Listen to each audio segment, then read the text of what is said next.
Hello.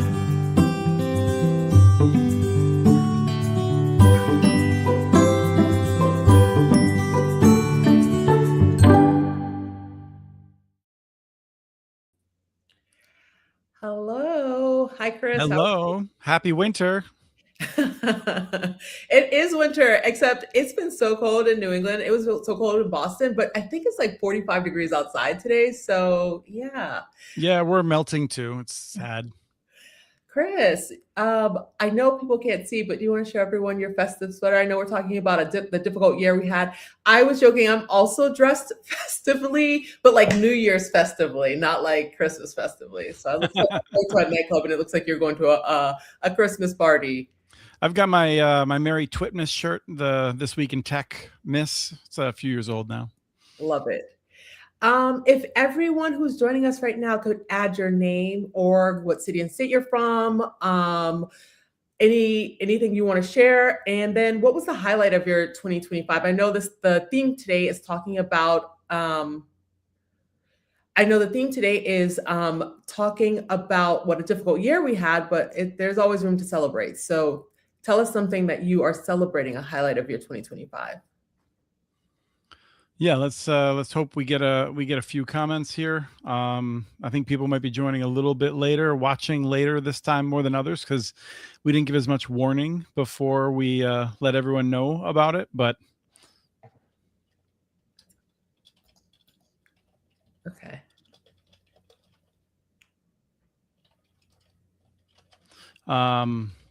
You know what? I want to tell you this.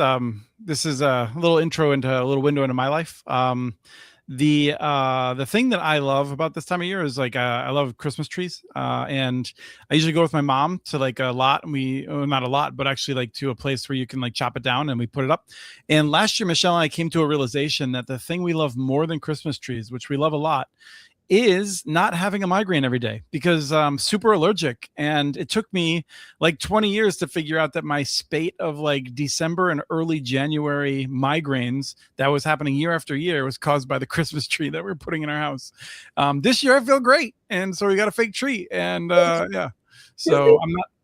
So it took us forever. Like, there are no allergies over here. I love the smell of real Christmas trees. I love Christmas trees, but also like I hate the mess that they make. So a few years back, we were like, no more real Christmas trees. I'm sick of cleaning up pine needles in June. So yeah, we switched to fake Christmas trees, and I think they're still so beautiful, and you get so much joy out of them still. So yeah, a lot of people knock them. I'm an advocate for the faux tree. Yep. Okay. I wanted to just quickly note that with the Institute for Local Self-Reliance, the Institute for Local Self-Reliance takes no position on Christmas trees. We're although they should be local, that's definitely that's our position on them, and we are excited to be doing this event with the National Digital Inclusion Alliance, as well as all of you folks who are joining us over the videos over the internets. This is an event, the Building for Digital Equity series, which is about equal parts inspiration, education, and a variety of other things to bring the community together of people who are working to make sure that everyone can take advantage of modern technology. We are doing an event, and this one, we do this event quarterly, but this one's going to be 60 minutes. We're packing it in pretty tight. We recommend watching it live on YouTube. You'll be able to watch it later there as well. We are sponsored by Utopia Fiber, which is the nation's largest open access fiber network. Utopia Fiber is a real inspiration to the community networking movement, people that are focused on making sure the network is serving neighbors and not distant shareholders. And then on top of that, Utopia Fiber, with it being open access, is not just locally owned. They've allowed a lot of local companies, service providers, to get access to hundreds of thousands of people in Utah, as well as now increasingly in some other states like Idaho, Montana, and maybe in the future, California. So thank you, Utopia Fiber, for your support and leadership in this time. Gina, did you want to introduce yourself? I would love to. Hi, everyone. My name is Gina Cooper Benjamin. I'm the Deputy Director of the National Digital Inclusion Alliance, or NDIA. At NDIA, we advance digital equity by supporting community programs and equipping policymakers to act. We do this by bringing our community of over 2,000 affiliates together for learning, education, fun, and fellowship. We have lively conversations on our listserv, our community calls, at our annual conference on inclusion, which I'll get to in a minute. And we take what we learn from everyone, from each other, and we create tools and resources. They're available, but nothing's behind a paywall. They're available through our webpage, our website, digitalinclusion.org. And then we also share what we learn with policymakers to help them inform decision making. So that's NDIA. We talk a lot about technology, access, and affordability. We believe everyone should be able to safely navigate the digital world in the way that's most meaningful for them. Right now, we're preparing for all that 2026 has in store for us, including the wonderful net inclusion in Chicago. Going to Chicago. I'm driving. I don't want to ride. Are you really driving? Are you driving by? Oh yeah. No, it's 6 hours and from Minneapolis, St. Paul. So I would much rather have my fate in my own hands than being in the airplane. I don't mind flying, but like I don't have to go to the airport. I don't have to go through security. I could drive. I could take my time. I could stop at that classic Wisconsin stop, the fast food restaurant. I can't remember what it's called now. This is embarrassing. I bring it up, and then at Culver's, I'll be able to go to Culver's. So it's a great time. I love driving. Yeah. Thank you for that, Chris. And so actually a group of NDIA team members are also driving from Columbus, Ohio. And I just can't wait to hear about how that road trip went. It's gonna be so far for them. I am actually a little jealous that I'm missing out on it.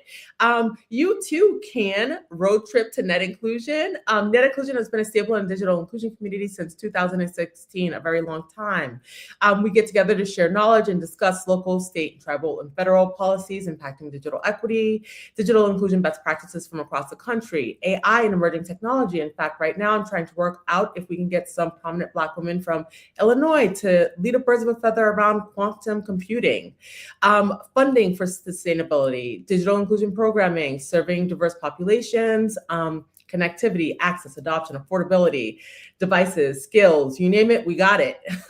We offer safe, trusting spaces and opportunities to network, to gather, to learn, and to share. We'll be in Chicago, February 3rd through 5th. Yes, it will be cold. So you will either need to bring your winter coat or purchase one, but we will keep it warm and fuzzy and fun for y'all. So Chicago special to us. We supported another digital inclusion convening in Chicago last year. We love the ecosystem there, all of the community members there, the dedication, the commitment, the support, the opportunity that you all bring. And then I was hanging out in Chicago this summer, and we did a little bit of the river walk. Some of the city and county team members, they took me to the Harold Washington Library. Chris, if you have a chance, you should definitely go. They have an amazing makerspace and something called the Winter Garden on the top level. That is phenomenal. So we have some special guests lined up, not the Obamas, but if you know the Obamas, happy to share my email address to get them there. So buy your tickets before the end of the year. Late registration starts January 9th and prices will increase then. Yeah, it'll be a good time. We're going to be doing a live building for digital equity while we're there. So That's going to be something to see as well. Okay, Chris, what do we have up next? So Jordan and Sean from my team, from the Institute for Local Self-Reliance, they spent a little bit of time and inspired by Spotify Wrapped, or also I listened to my app for podcasts, which is also not coming to me right now. It's the end of the year. It's a rough time of year, I guess, from memories. But it does the Wrapped. It gives you the summary of the year. I listened to almost 3,000 podcasts, and by now I've surpassed that 3,000 podcast episodes, because I'm a little bit of a problem. There's a little bit of an addiction there, as well as a bunch of audiobooks. But so you can get that stuff wrapped. It's statistics on the year, and Jordan and Sean wrapped 2025 in internet access. So the first item that we have that we're looking at was in 2025. Consumer Reports looked at the top internet service providers in the country. Consumer Reports looked at their satisfaction scores overall. These range from the top Greenlight Networks, which is 95, operates primarily in upstate New York. And in partnership with a number of local governments, also on using public fiber in some cases, but it's a privately owned network. The number 2 network was Chattanooga. Chattanooga goes by EPB because it's owned by the Electric Power Board of the city of Chattanooga.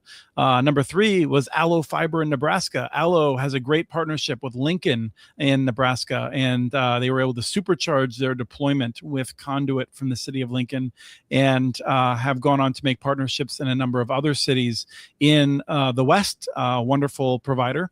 Google Fiber, which has done its own thing in a number of places, but also has municipal partnerships with multiple communities, including Huntsville, Alabama, and West Des Moines in Iowa. And also, I'll just say, like, in your communities, Google Fiber is still open to public partnerships. And so it's a good solution for cities where they don't want to necessarily do their own thing. But they came in very high at a customer satisfaction score of 86. And then finally GoNetspeed, who I don't recall, but I'm going a little bit long anyway. If you go through this, it goes all the way down to a satisfaction score of like 10 or 18 or something like that, or very low. That was where you have your big satellite companies. Interestingly, I'll just give some credit to Starlink, which I often try to be realistic about, but Starlink came in high in terms of satisfaction, much higher than the traditional cable and telephone companies. So you can check out that list if you just do a little search on the internet. But our next item is not about the internet services. It's about the providers. It is about the number of devices. According to some people that did research, the average number of internet connected devices per household in the United States is 26, higher than I would have thought. I think it beats my home, although I don't know whether to count dead laptops that I have not yet given to PCs for people, whether or not those count or not. But the average household, 26 connected devices. That's pretty remarkable. The next one is what do people use the internet for? And I'll just say that we might talk about this a little bit later. Jordan and I just spent the weekend, last weekend, in Texas, in South Texas and San Antonio with some middle schoolers and then some high schoolers down in a colonia near Far on the border with Mexico. And we asked people how they use the internet. Well, according to this survey on Statista, I don't know. I have to ask Christine later. Finding information is like 2 out of 3 people use it to find information in terms of how they use the internet. They use it to watch videos, TV shows, or movies, researching how to do things. Very common with prompting AI at this point. Managing study-related purposes, probably a little bit of AI in there too. Managing finances and savings, researching health issues, and gaming. But here's the thing. They missed the number one reason people use it when we talk to people about it. Whether you're a young person or whether you're an elder, you use it to talk to people. You use it to communicate. When people say they're gaming, they're often gaming with other people. They use the internet. I think people don't think about the internet for texting and phone calls, but that's how we use it. We use it to connect with other people. So the last one is something that Gina wanted to take over. Go for it. Oh, yes. We want to give a special shout out to coalitions. This year, NDIA heard from 87 coalitions in our coalition survey, the results of which are presented in our interactive status of digital inclusion story map. The map includes spotlights on 11 innovative coalitions, interactive maps and data visualizations, and 2 embedded resource repositories with examples of coalition organizing documents and digital equity plans embedded. Coalitions are the heartbeat. Digital inclusion coalitions are the heartbeat of much of the local digital inclusion work. There are some regional and state coalitions, but always want to give a shout out to all the work that they do, that all the work that all the members of coalitions do. Wonderful. So we're going to be moving on. I'll just note that a great place to ask questions is in the YouTube chat. You can also ask questions elsewhere, but no guarantee that we'll see them. we'll do our best. But the YouTube chat is a great place to interact. And then finally, tomorrow is our year roundup of Connect This, in which we'll go over the predictions we made about 11 months ago, see how we did, and talk about this year. If you want to check that out, an easy place to do that is communitynetworks.org, our website for the Community Broadband Networks Initiative at the Institute for Local Self-Reliance. Communitynetworks.org, scroll down a little bit, you'll see how to watch Connect This. So Gina, what are we doing first? Okay, now we're going to get into the program. Our first guest is a multi-hyphenate, Kyla Williams-Tate. Earlier this year in May at Net Inclusion in Gila River, Kyla was recognized by NDIA as a digital equity champion, and in October was awarded the Literacy Leader Award by Scale It for her dedication to digital literacy. When not busy being recognized for her amazing work, she leads the collaborative community as its founder. The collaborative community is where creativity connects, inclusion inspires, and art unites. Kyla, we're excited to have you here for the final B4DE of the year. Hello, hello, hello. It's good to be back. Thank you for inviting me. I appreciate that. You're always back by popular demand. Yeah. I appreciate that. So we've gone through a lot this year, right? It's tested a lot of our belief systems and challenged some of our value systems. There's been just a lot of change, a lot of loss. And so we are not going to ignore what was lost. I think we all are holding space for those people and those programs and those policies that maybe didn't go the way that we intended at the top of the year. But I think we also must force ourselves, sometimes gently, to acknowledge what wasn't lost, because there was some good things still happening. And since everything right now seems to be about AI and the machines, I want to talk about a different kind of intelligence, one that carries us through these years and many years and is unmistakably human. So I have curated a poem today that I am calling AI Literacy. They keep saying AI as if it's something new, something distant, something built without us. But we have always known AI by other names. AI is alliances imagined. When no roadmap existed, only need, only trust, only the decision to work together anyway. AI is access insisted, not delayed, not diluted, not explained away, but named as essential. AI is advocacy intact when momentum falters and commitment becomes the measure of what is real. AI is adaptation informed, learning quickly, listening closely, changing shape without losing purpose. AI is accountability internal, the quiet discipline of remembering who this work is for, even when no one is watching. AI is alliances innovating, not for novelty, but for continuity, for dignity, for reach. This year stripped away assumptions and timelines and certainty, and still AI became anchoring integrity, a way of standing when the scaffolding disappeared. AI is action iterative, imperfect, unfinished, moving forward anyway. AI is access inclusive, not accidental, not optional, not seasonal, because what remains is the knowing. And AI is awareness internalized, the kind that lives in the body, the kind that does not need permission to persist. So as the year turns and the future is spoken about as if it belongs elsewhere, we remember that AI has always lived here, in relationship, in resolved, and inside of us. That's that piece. I love it. How do you do that? Like every time you come here, you are like, want to cry. Okay. Wow. I think the thing that you said, accountability internal, who this work is for, and even when no one is watching, that's the thing that sits with me. Yeah. You know, I don't want to pretend like I didn't do my homework, but that's what I said too. Like the accountability, that always strikes me. I mean, it's so important today, and especially especially when I feel like AI, there's this question about how it was trained and then about how people are using it. And I just feel like that word accountability is one that we've been needing to focus on. A lot of people have been left behind.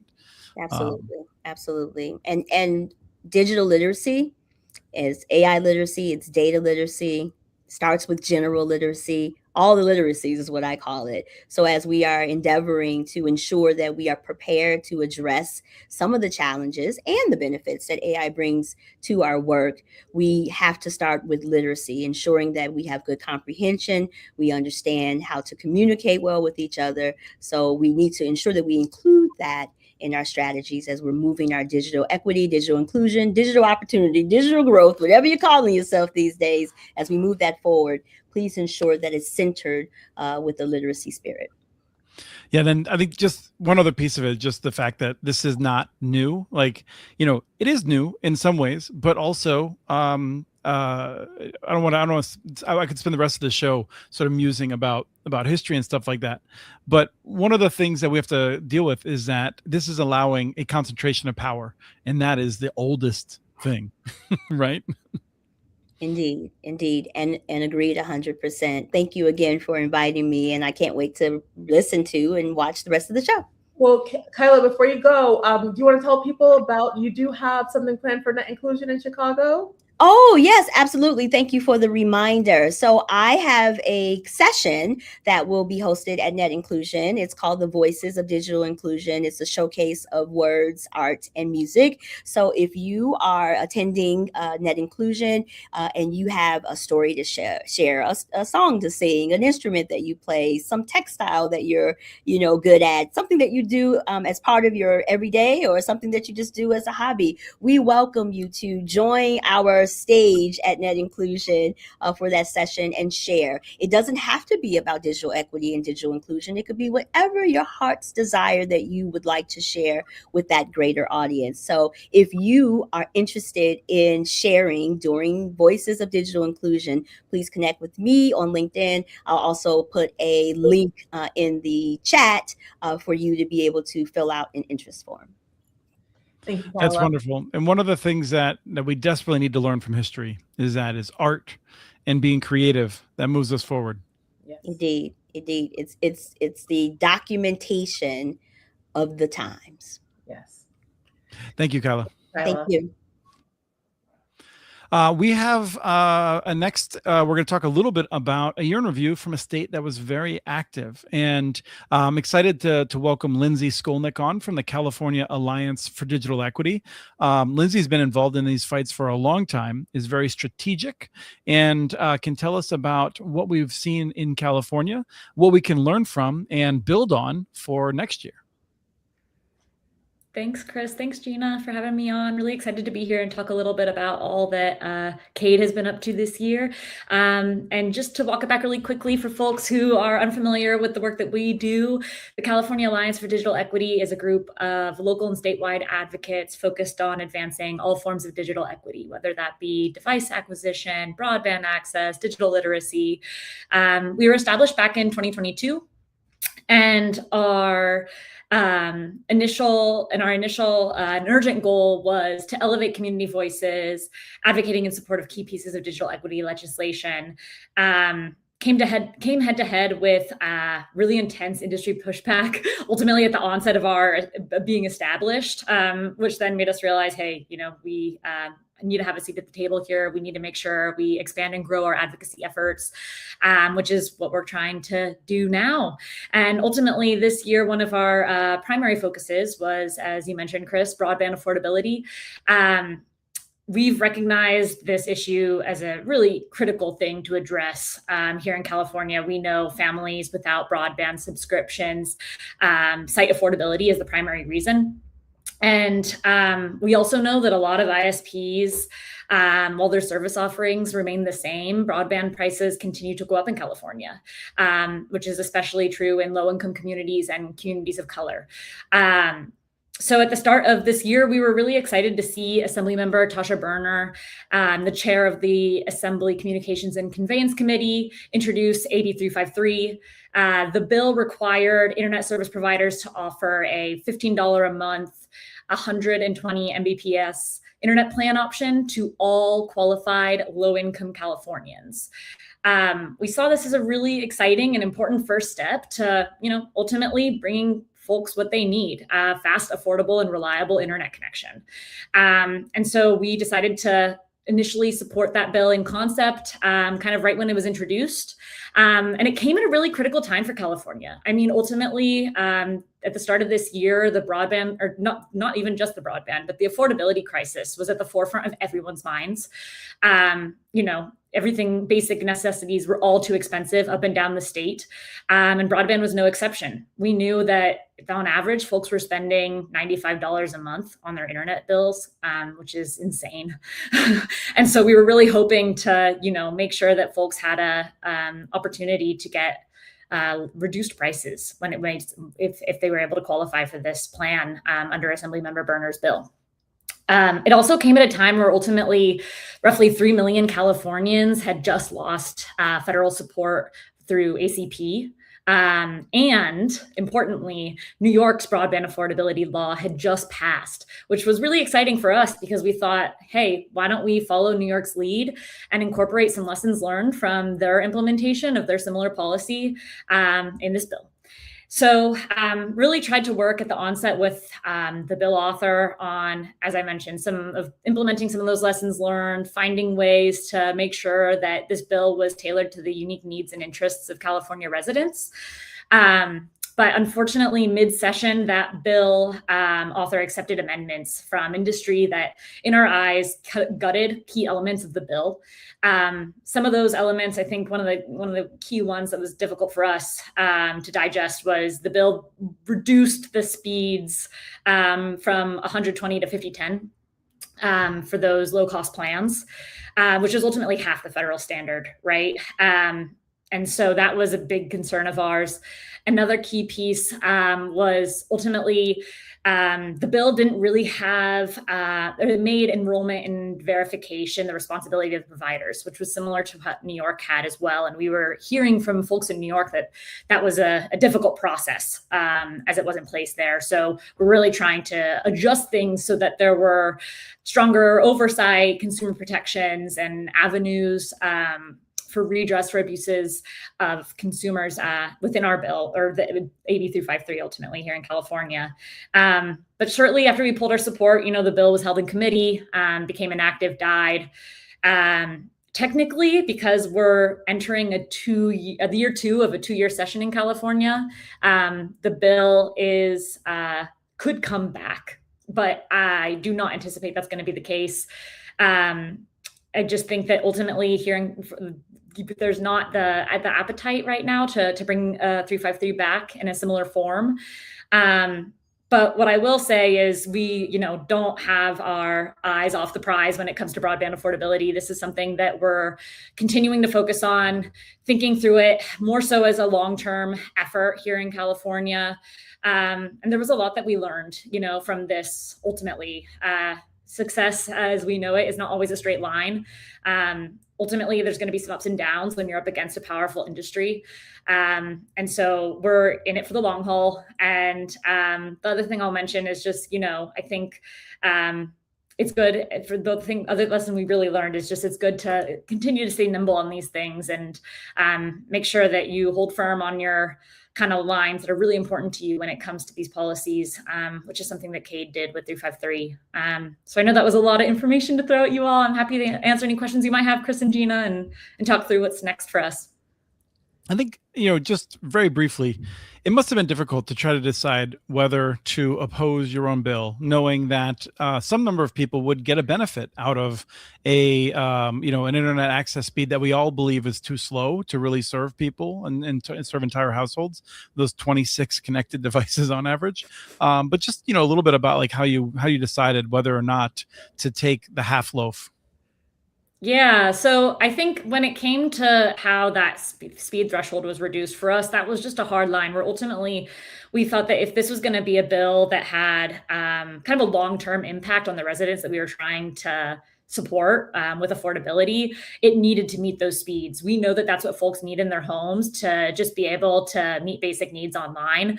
And that is, demand for those types of services online when you're on video chat, when you're doing, anything related to school homework, things like that. And there might have multiple folks on multiple devices in your household. Like those speeds are critical. So that was just a kind of a line that we needed to hold there. And we were concerned that ultimately, if we whittled it down and supported a 50/10 bill, it would maybe lock folks into kind of what would be considered second-class connectivity, where other folks are getting those speeds and they are not. So yeah, that was something that as I mentioned, I think it was important that we stayed relatively nimble on that piece, just to make sure that we're doing what's right for community. Gina, did you have any questions? Well, I'm very interested in the work you've done in California, Lindsay. And for other people who might be listening, other states who can learn some lessons here, who are Alliance members and why are their voices critical to this process you've embarked on?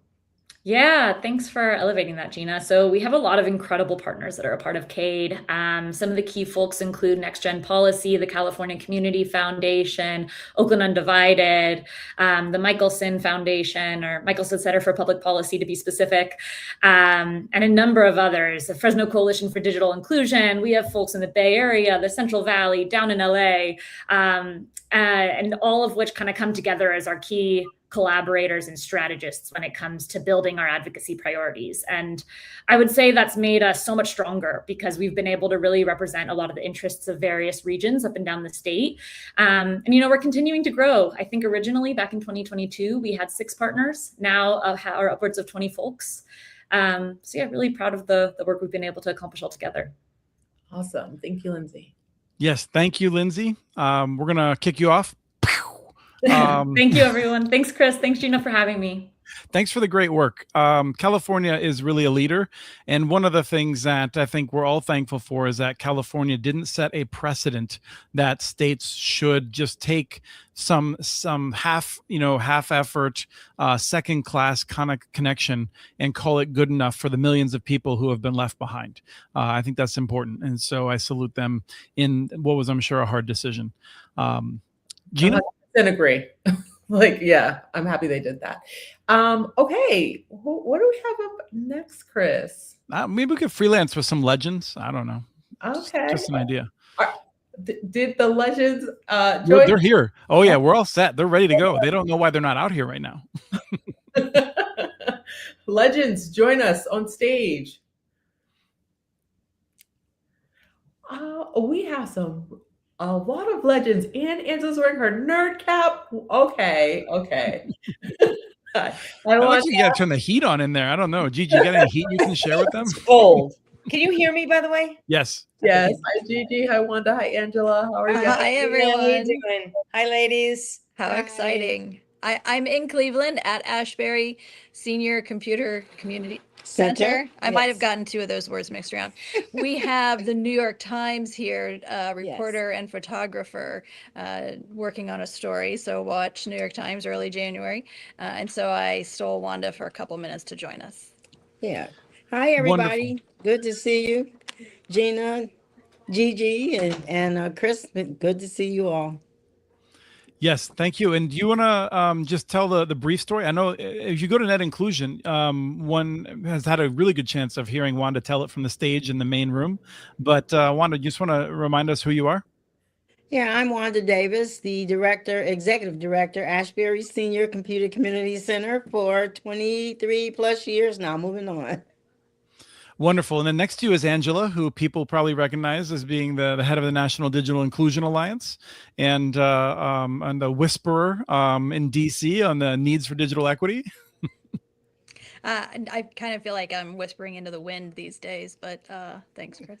Well, then I just wanted to throw out there because I know that Gigi can take a little joking, but Gigi's a shouter, in Yes. DC on these issues. Welcome, Gigi. We love that Gigi shouts. Yes. Somebody's got to, right? That's right. So let's start off with just talking about the year. So what do you reflect on here in December? Let me start with you, Angela and Wanda, and just ask you if there's any things that you'd like to remind people, things that happened. What's on your mind right now as you think back to the past 11 and a half months? I just yesterday wrote the letter that goes in our impact report for the past 2 years. And it's along the lines of lots, the expletives that I can't say, but you have to use other words of this crazy year that we've been through. But that the work moves forward, right? Wanda's still teaching classes. There's 12 people next door learning how to use technology. Everything is still happening. And the NDIA team is still doing all of our work. ILSR is Ashbury. Right, nobody's just sitting around crying in their beer or crying in their coffee, even though that is sometimes feels very appealing. That's not what people are doing, because it's a community full of action-oriented folks. True, yeah. And I ditto that, the year has been, since the news of that we won't have the digital equity funding that we were looking for. So we had to, just, scale down to what we thought our expansion would have been this year. We thought we would have at least another permanent site on the other side of town, but we had to put a lot of that on hold and just concentrate on maintaining what we've been doing, which we've been able to do. So we're continuing to train and continue to teach people and deliver our services wherever we can.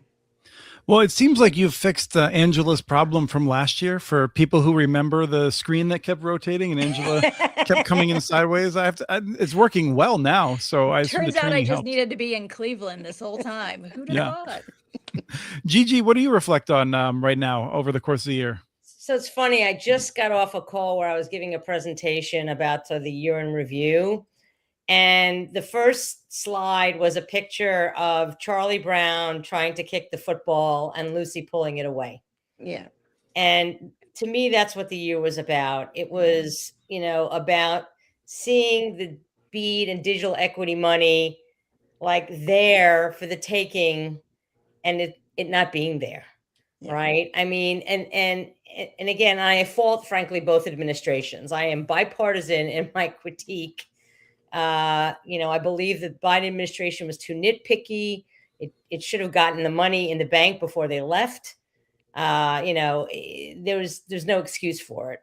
And then, of course, the Trump administration continues to tinker with BEAD. Well, first of all, obviously they refuse to give out the digital equity money, which is illegal. And I give Angela all the credit in the world for bringing that lawsuit. The lawyers committee did a fabulous job with you 100%. But you had the restructuring notice, you had the best and final offer, which was like this secret thing. Now you've got this AI executive order, which says, if you've got an onerous, whatever that means, AI law, you don't get your BEAD money. It's like every other month there's like this, Lucy's pulling the football away, or you're moving the goalpost, for another football metaphor. So that to me is the encapsulation of this year, is that so much promise that is, even if the money comes out, even if Angela finally gets her money, even if the non-deployment money comes out, the promise of the bipartisan infrastructure bill, the broadband provisions, will not be fulfilled. We will still have large swaths of this country that don't have affordable, robust broadband, and that is a damn shame.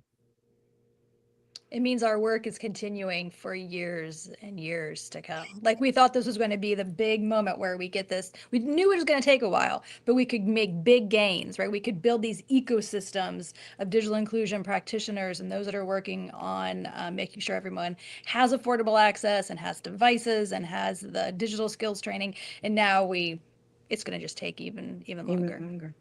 That, I think that leads us, and Gigi kind of opened the door. Angela, you added a little color. So let's get into it. The Digital Equity Act, that hit our community really, really hard. And I just heard from you, Wanda, you said that you're not able to expand in the way you thought you were going to expand. And this is what people are feeling all over the country. So let's put some reality around that. What are you guys seeing, and what have we lost specifically as a result of people like the Digital Equity Act not happening right now. I think we can talk about it in terms of the individual people themselves, like the people that are next door in that class, the folks who are not able to get to a class because that class doesn't exist. So the people that are going to be scammed, who are not going to talk to their doctors, who are not going to be able to take those classes online, who aren't going to find that next job.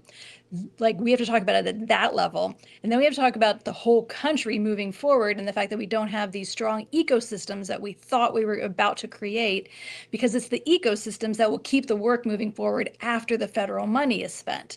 So we didn't get to build those ecosystems, and the individual people that were to be helped with that particular money aren't getting to do what they need to do just to survive today. Yeah, I agree with Angela. You know, the anticipation of those funds across the nation, especially right here locally in Cleveland, gave the opportunity for other practitioners that do what I do to expand across the city of Cleveland throughout the county. Well, of course, those funds not coming, and the coalition that was built, we all had to wind up cutting individuals, cutting jobs. And there were folks poised to start work in January that could not start. So it was devastating. It's a devastating loss. We will feel it for years to come, especially if we do not get that money back.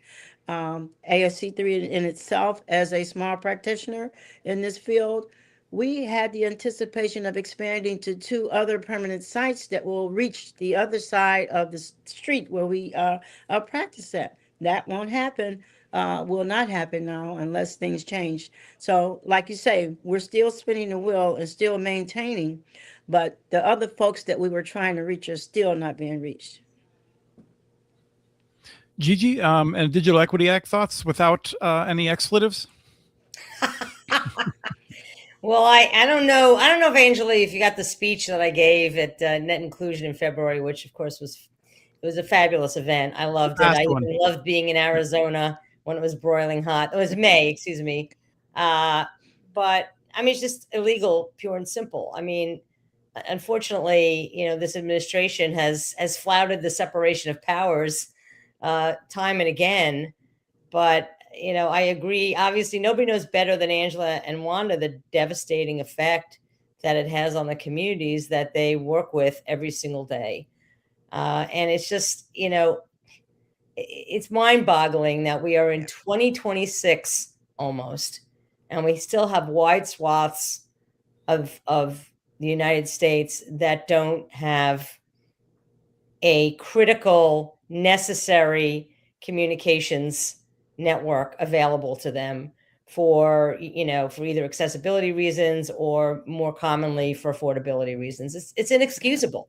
And I watched the oversight hearing, the FCC oversight hearing today, which was mostly a yawner, except for the fact that Brendan Carr said that the FCC was not an independent agency.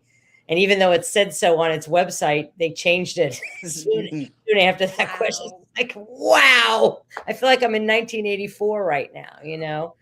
And there was so little conversation about getting broadband to everybody.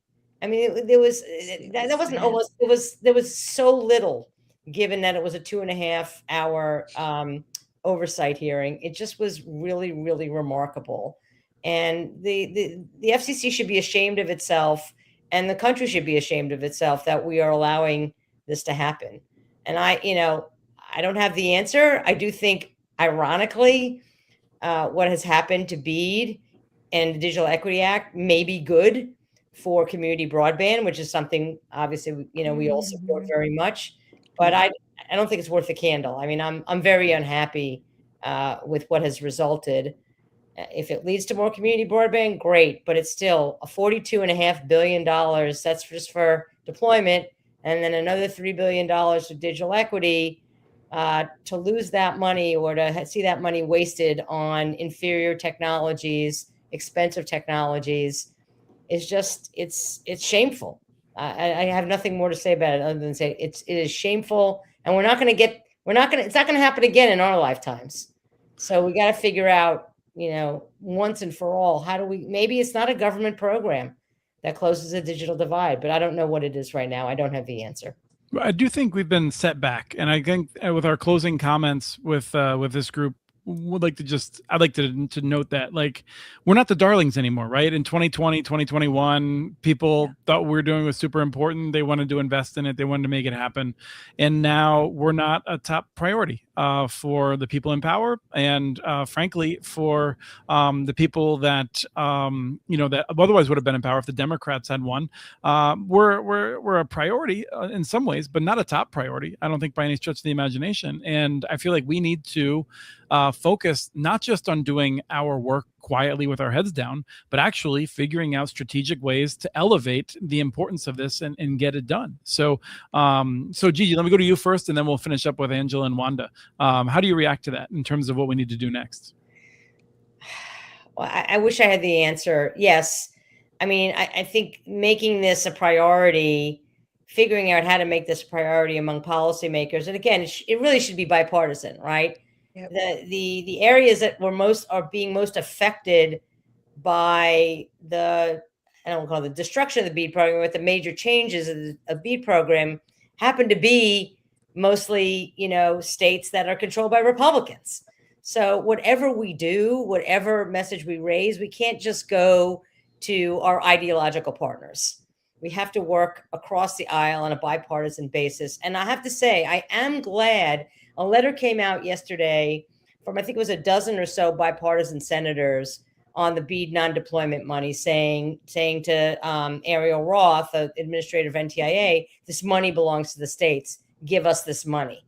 So if we can have more of that, then I think we can find some solutions. But as long as this somehow remains partisan, then I think it's very, very hard to move the ball. Angela and Wanda? So part of the solution for us is what we're doing today with the New York Times. So first, the New York Times went to Defiance, Ohio, so rural area of Ohio, and spent 2 full days there talking to farmers and Republican commissioners and the Northwest Ohio Community Action Commission that has a very robust digital navigator program that NDIA has been partnering with. So the article will have both the amazing work happening here with Wanda and the work that's happening out in rural Ohio. I think that's a really big piece of it, that awareness of the work, because the work isn't stopping. It's still and going. those are the heroes, right? They're doing this in local communities with very little financial resources. But then also, just as Gigi said, we have to look at what some other solutions are. So figuring out who are the other funders, how do we increase the awareness within the philanthropy community? We can't only rely upon government. Government does need to step up because this is a big issue for the whole country. But while we work on that, we can also work on other sources of support, such as corporate and philanthropy. Yeah. And I totally agree with what Angela has just said. And locally, for us that are practitioners in this arena, we have to just continue to meet as a total Greater Cleveland Digital Equity Coalition group. Hopefully, let that continue to catch on, and those groups will become more voiceful. And then, of course, to host forums, like we did in October with Digital Inclusion Week, where we let the people speak.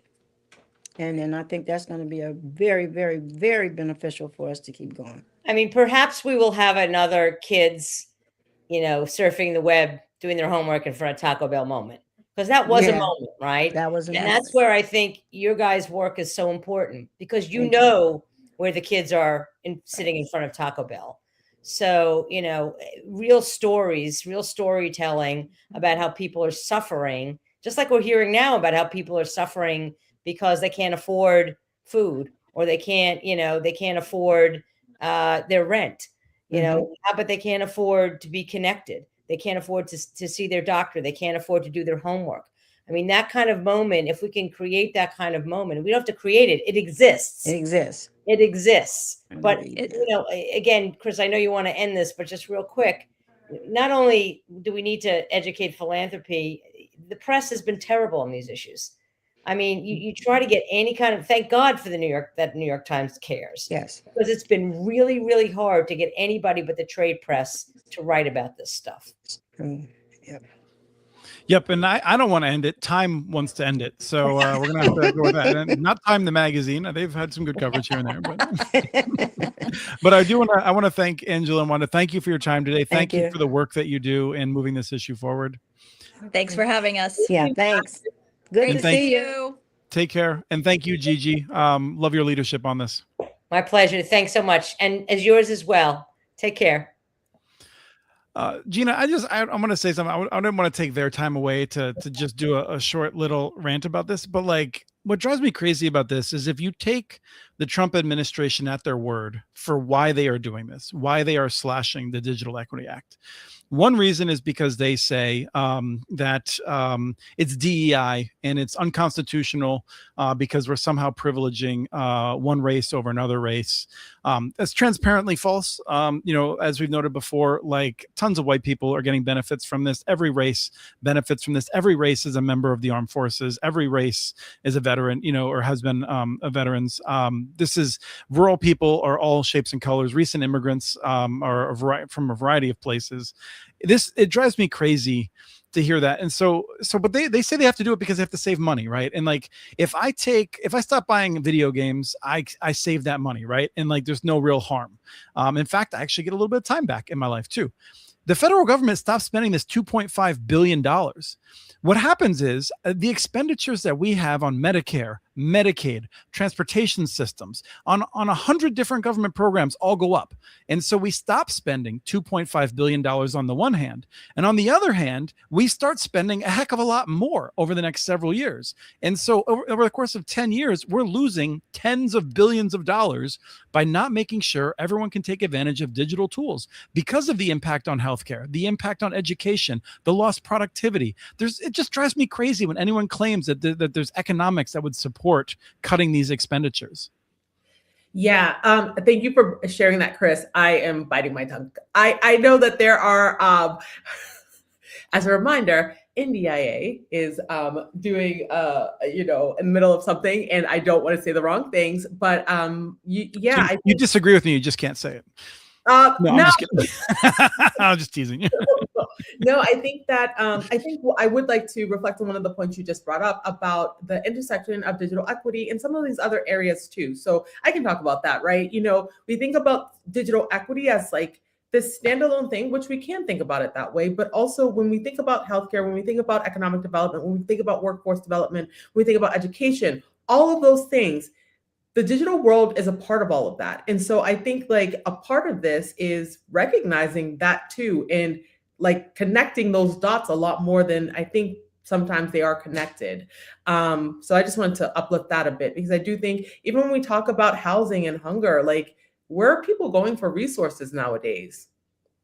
Yes, there are in-person things happening, but a lot of that stuff directs you to online. So without the internet, without the devices, without the skills to get people there, we're all a little bit stuck in going to continue that divide that we talk about, minimizing or shortening, or some people say closing. I don't use that word, but it just gets, it either stays the same or gets bigger. There's no evolution there if we don't address all of those things too. So, yeah. I just want people to know that I'm not flushed because I'm this passionate. Is because it's actually just legitimately warm in here, and I'm wearing a Christmas sweater. It's killing me a little bit. So, we have some tools to share. What'd you say? We have some tools to share. I think you're going to introduce them.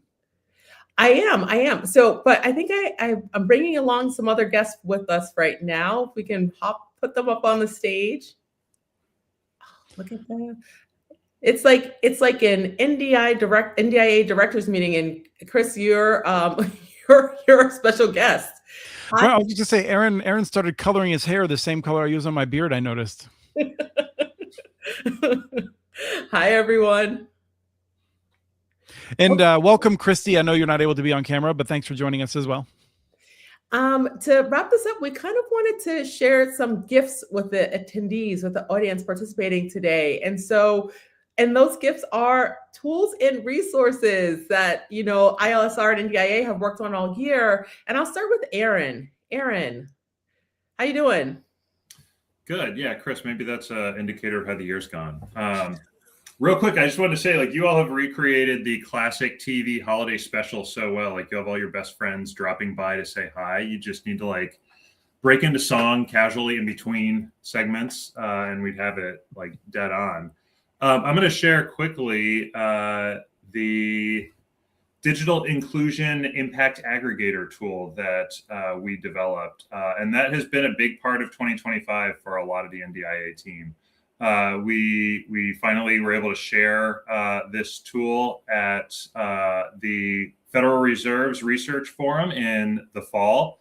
But it's work that we've been doing for quite a while. Working closely with a set of pilot states, we've developed a set of tools to kind of measure the entire digital equity ecosystem, however you define that. Angela talked about the importance of ecosystems earlier, and one of the ways that we think that we can help support and make the case and build awareness for the work that's happening is by helping people measure it. And so that's what this set of tools is. We'll share here a link to find all of those resources on our website. But I just really wanted to note quickly, we built this tool initially because states were thinking about how they would measure the impact of their investments through the DEA capacity grant program. We all know they're not doing that now. And we could get frustrated. But I have had the opportunity to share this tool with a bunch of our affiliates and partners over the past couple of months, and it's been really heartening. So I've been able to talk to coalitions. I've had multiple coalitions reach out and ask, how can we collectively measure our work as a coalition in our community or the state we serve? I've talked with a statewide association of community action agencies who's interested in the community action agencies all the way across their state. How do they measure the digital equity work that they're doing? We've talked to funders about how they measure their grantees' work across all of their funded organizations. And so we're seeing a lot of folks see the value of this kind of voluntary data collection, collective data collection in a way that is really encouraging and really heartening. We're just getting started, so please reach out to us. Please take a look on our site about the tools. Reach out to myself or others at NDIA, and we'd be happy to talk to you about these tools specifically, but how to tell your story through data and collective measurement of your ecosystem. Thank you, Aaron. Okay, we're gonna move along for the sake of time. Aaron, thank you for joining us. Amy, how about what are we doing? Like, what are some things that the policy portfolio has done? You've done a lot this year, so tell us more. Yeah. First, thanks for having me and letting me have an excuse to be all festive. I like bringing the festive this time of year and the joy. So we start off with, we have like 1 million templates and resources we developed this year. So the two that I'm gonna sort of point you to is one, we had a suite of tools that we developed around saving the Digital Equity Act. Now, well, we're still working to save the Digital Equity Act, right, on a different front, but those templates and tools and all the resources there are still really valuable and you can use and take and tailor to your needs. For instance, there are agendas in there for hosting a celebration, right? And which is a great thing to do this time of year, and templates for invitations that you can then send to your elected officials to come join your celebration so they can get to know you and your work, right? So that's evergreen. Please pick it up and use it. We'd love to see people use the templates that we've developed. We also created some templates around saving the BEAD non-deployment dollars. And Gigi just brought up that like a group of senators really did just reach out to Ariel Roth and Secretary Lutnick, pointing out the needs and why the BEAD non-deployment dollars are really important and should go to the states. And so please keep advocating for that. We think that this is a winnable fight and we need to continue to make noise. And so those templates are there for you to do that. And the last link that I'll point you to is, like many of our friends, we submitted comments to the bipartisan congressional working group this year around the Universal Service Fund. And I just wanted to point that out because we really wanted to socialize the idea that affordable broadband should be a big part of that. So back to Lindsay's comments earlier from Cade, this is coming at affordability at a different angle. Please go read that if you'd like, pick it up, use it, take it, and we can all advocate for that in 2026. back to Chris and Gina. Thank you, Amy. Thank you for being with us today. Last up from the NDIA team, we have Christy. Christy, what did the Build the Field portfolio create this year? So a couple of things I do want to share with you all. So good afternoon. So coming up in January, we have an opportunity for some training. So there's going to be an intro for AI for digital inclusion practitioners. It will be January 14th for 2 hours. There is a ticketing fee for that at $75 with a discount for those that are part of our Affiliate Plus community. So that's coming up. We also have some digital navigator training happening, which we do every other month.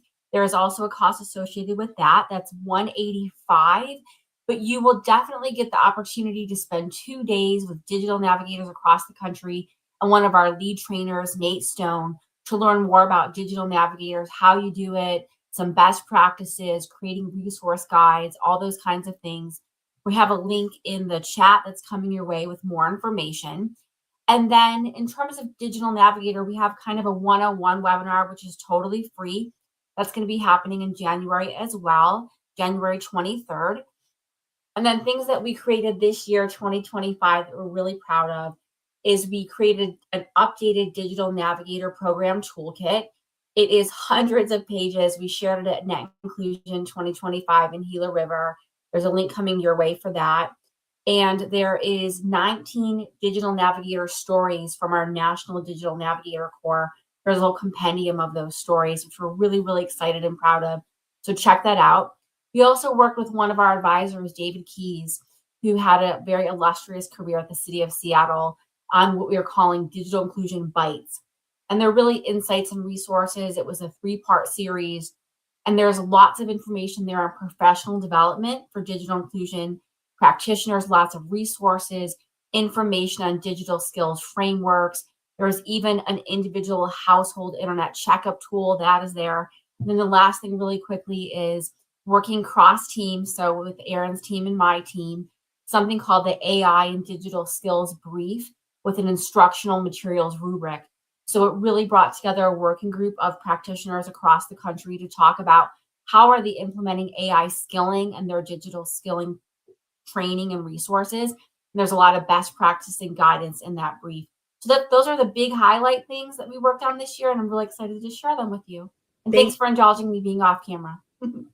We understand technology. Thank you, Christy, and thank you to the NDIA directors for making special guest appearances. If you want any tool or resource created by NDIA, we have a special resource library. I think a link will go in the chat for directions on how to get there. So many tools and resources there that you guys may want to explore and discover and use.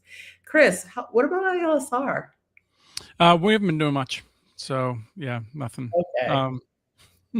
I definitely want to thank the folks that have made this show. But in terms of resources that we have, I guess I would just recommend people going to communitynetworks.org. We have a bunch of videos. We have we actually have something that we made with AARP, which is sort of bite-sized like PDFs that explain common issues with digital equity that we refer people to. And those are great, not necessarily for someone watching this show, but for you to hand out to the people you work with or your stakeholders that would like to learn more about this issue. But I think as we're wrapping up, I do want to thank my team. In the notes it says Gina was going to thank them, but I also wanted to thank them. So I'll do the first thanks. I'd like to thank the folks who put this together. Angelina and Jordan behind the scenes. Ryan, Sean also behind the scenes today for doing all the work over the past few weeks to bring this all together. On our side, Gina, go ahead. I'd like to thank the ILSR team. I'd love to thank you, Chris, for being an amazing co-host. And I'd really love to thank NDIA, Angela, all of the directors, all of our team members for their support of B4DE this year and for all the work that they do. And for the people watching, we want to thank you too. Thank you for taking the time out of your schedules, for being here with us every quarter, for commenting, adding questions, listening in, sharing with others. We really appreciate you too. What I want to wish as the closing for myself is get some rest, relax, refresh, get ready for 2026 because We thought 2025 was a doozy. Yeah, I think the hits are going to keep coming. Yeah. So take some time to refresh during the wind down to this 2025. Yes, be inspired. I think don't just grind it out. Be inspired. Be like Kyla, and take time to be artistic, to think, to be creative, and not just trying to figure out how to spend more time on the spreadsheet or the Microsoft Word. If anyone's still using that, you're probably all using something else now. But take care of yourself. I want to thank Utopia Fiber for sponsoring these series and the support that they've given us. I would like to note that I already spoiled the secret, if there was a secret, but we're going to be together doing a fun Building for Digital Equity episode in Chicago. I don't know that it will be live streamed, but it will be available digitally later.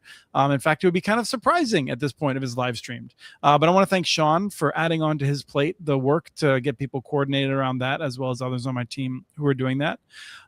We have a survey. Always love it when people take the survey. It helps to inform what we're going to do next in the next show.